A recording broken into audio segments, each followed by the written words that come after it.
ሰላም ሰላም ወደ ቻናላችን ቤተሰቦች እንደምናላችሁ ይህ ቡርቃ ቲዩብ ነው። አዳዲስ መረጃዎችን እንደተለመደው ይዘን መጥተናል። ለቤቱ አዲስ የሆናችሁ ሰብስክራይብ ማድረጋችሁን እና አዳዲስ መረጃዎች እንዲደርሷችሁ ቤተሰብ መሆናችሁን እንዳትረሱ እያልን ወደ ቀዳሚው መረጃ ስናልፍ የትግራይ ጊዜያዊ ወደ ዝርዝር መረጃዎች ስናልፍ ከቀናት በፊት ጀነራል አበባው ታደሰን ጨምሮ ከፍተኛ ወታደራዊ መኮንኖች በጋምቤላ ክልል ተካሄደ በተባለው ውይይት ላይ መከላከያ ሰራዊቱ የቀድሞ ይዞታዎችን ማለትም የሰሜን እዝ ካምፖችን መልሶ እንደሚቆጣጠርና የኢትዮ ኤርትራ ድንበር ያለውን አካባቢም ይረከባል ሲሉ መናገራቸው መዘገቡም ይታወሳል።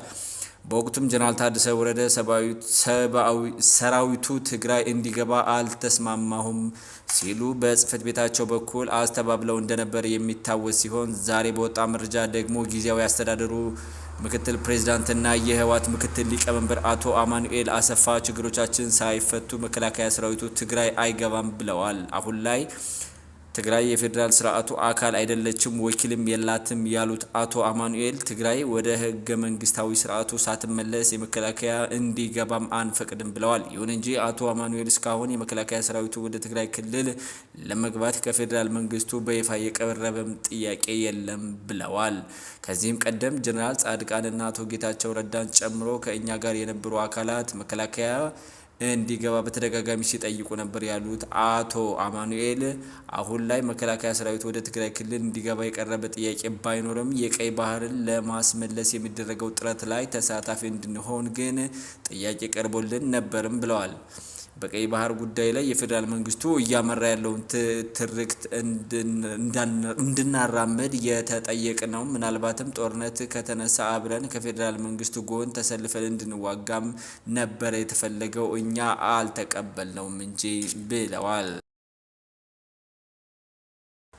ወደ ሌላኛው መረጃ ስናልፍ በኤርትራና ኢትዮጵያ አዋሳኝ ቡሬ በትላንትናው ዕለት 64 የኤርትራ ወታደሮች ከነአዋጊያቸው እንዲሁም ከትግራይ ክልል የተለያዩ አካባቢዎች አጠቃላይ 318 የኤርትራ ወታደሮች ለመከላከያ ሰራዊት እጅ ሰጥተዋል በሚል ቲክቶክን ጨምሮ የተለያዩ ማህበራዊ ሚዲያዎች መረጃው የተሰራጨ ቢሆንም ይህ መረጃ መሰረት በማድረግ ለመረጃው ቅርበት ያላቸው አካላትን የዛሀበሻ ምንጮችም እንዳጣሩት መረጃው ውሸት መሆኑንም ሪፖርትም አልደረሰንም የሚል አጭር መረጃም ሰጥተዋል። ኢትዮ ኤርትራ ድንበር አካባቢ እስካሁን ባለው መረጃ የተለየ እንቅስቃሴ የለም ብለዋል። እስካሁንም የተረጋገጠ መረጃም የለምና የሆነም ነገር የለም ተብሏል። ወደ ሌላኛ ወደ ውጭ መረጃዎች ስናልፍ ሰሞኑን እየተካሄደ የሚገኘው የኢራን የአሜሪካና የእስራኤል የጦር ጉዳይ የምንመለከት ይሆናል። ዛሬ የወጡ መረጃዎች እንደሚያሳዩት ከሆነ እስራኤል ቀጣዩ የኢራን መንፈሳዊ መሪ አያቶላ ለመምረጥ ድምጽ እየተቆጠረ በነበረበት በርካታ የኢራን ባለስልጣናትን መግደሏን እንደምታምን የፎክስ ኒውስ ዘጋቢ ትሬንድ ዘግቧል። እንደ ዘገባውም ከሆነ ጥቃቱ ከዚህ ጋር በተያያዘ የተጠናከረና ጥቃቱ እየበረታ የመጣው የሶስትዮሹ ጦርነት ከኢራን በኩል የተሰጠ መግለጫዎችም የኢራን አመራሮች መገደላቸውን ተከትሎ ኢራን እንዲህ ስትል መግለጫ አወጣለች። ኢራን ለእያንዳንዱ ወታደራዊ አዛዥ ቢያንስ ሶስት ተተኪ መመደቧንም አሰምታለች። አሜሪካ የእስራኤልን ጣልቃ ተከትሎ እየተበራከተ የመጣው የአመራር ግድያ ስጋት ለመቀነስ ኢራን ለእያንዳንዱ ወታደራዊ አዛዥ ቢያንስ ሶስት ተተኪዎችን መመደቧንም ገልጻለች። የኢራን መከላከያ ሚኒስቴር ቃል አቀባይ እንደገለጹት እያንዳንዱ አዛዥ ቢያንስ 3 የተሾሙ ተተኪዎች አሉት። አዛዦች ከተገደሉ የአመራር ክፍተት እንዳይገጥመንም ነው ብለዋል። በጦርነቱ መጀመሪያ ላይ መሪያችን መግደል ውድቀትን ያመጣል ብሎ ጠላት ያምን ነበር። ይህ ግን የተሳሳተም ስሌት ነው ሲሉም የወታደራዊ አዛዡም ተናግረዋል። ከዚህ ጋር በተያያዘ በጦርነቱ ምክንያት ዓለም አዲሱ ስጋት እየሆነ የመጣው የአሜሪካ የእስራኤልና የኢራን ጦርነት በመሳሪያ ጦርነት አልፎ የሳተላይት መጠላለፍ፣ የሳይበር ጥቃት፣ የዳታ ሰርቨሮች እንዲሁም የኢንተርኔት መረቦች መውደምና መጠለፍ በሰፊው ሊኖር እንደሚችልም ተገምቷል። የባንክ የቴሌ አገልግሎቶች መቆራረጥ ሊገጥማቸውም ይችላልም ተብሏል። ምልክቶችም እየታዩ ነው። ትላንትና በአረብ እና በብራዚል አንዳንድ ባንኮች ምልክቶችም ታይተዋል። ፌስቡክ እና ቲክቶክ በአሜሪካ የተወሰነ ሰዓት ችግር ገጥሟቸውም ነበረ። የአሜሪካ ባንክ በጦርነቱ ምክንያት ሊመጣ የሚችለውን የሳይበር ጥቃት ለመከላከል ከዚህ ጋር በተያያዘ ዓለምም ከጦርነቱ ጋር ተያይዞ ሲፈራውና ሲሰጋው የቆየው የኮሪያ ጣልቃ ገባለው ባይነትም ታላቅ ትኩረትን ስቧል።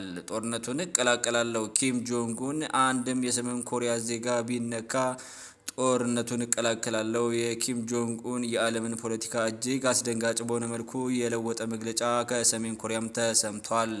የአገሪቱ መሪ ኪም ጆንግ ኡን በመካከለኛው ምስራቅ እየተካሄደ ባለው ጦርነት ጣልቃ ለመግባት የሚያስችል እጅግ አደገኛና ጠንከር ያለ ማስጠንቀቂያም ሰጥተዋል። መሪው በይፋዊ መግለጫቸው እንዳሳወቁት በኢራን ምድር የሚገኙ የሰሜን ኮሪያ ዜጎች ደህንነት ላይ ምንም አይነት ድርድር እንደማያደርጉና አንድም የሀገሬ ዜጋ ላይ ጉዳት ከደረሰ ሰሜን ኮሪያ ያለምንም ማመንታትና ቅድመ ሁኔታ ወደ ጦርነቱ ትገባለች ሲሉ የዓለምን ያስደነገጠ ዛቻም ሰንዝረዋል።